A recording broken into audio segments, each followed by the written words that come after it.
अस्सलामु अलैकुम रहमतुल्लाहि व बरकातुहू।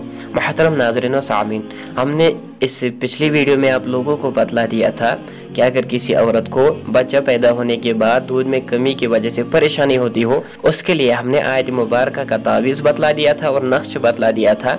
लेकिन इस वीडियो में हम आप लोगों को बतला देंगे कि जब बच्चे की पैदाइश के बाद किसी औरत को दूध ज़्यादा होने की वजह से तकलीफ़ होती हो तो उसको क्या करना चाहिए ताकि उसे आराम मिल जाए। जब विलादत के बाद दूध की ज़्यादती की वजह से किसी औरत को तकलीफ़ हो तो उसको चाहिए कि एक सफ़ेद कागज़ पर कुरान करीम की आयत मुबारक लिखिए, जो आप स्क्रीन पर देख रहे हैं। इसको लिखने के बाद तावीज़ बनाकर गले में डालना है और वो सीने पर बंधा रहे यानी पड़ा रहे, तो इंशाअल्लाह ताला आसानी सहूलियत होगी और जो भी तकलीफ़ है वो दूर हो जाएगी। अल्लाह ताला हमें हर शर से महफूज फरमाए, आमीन।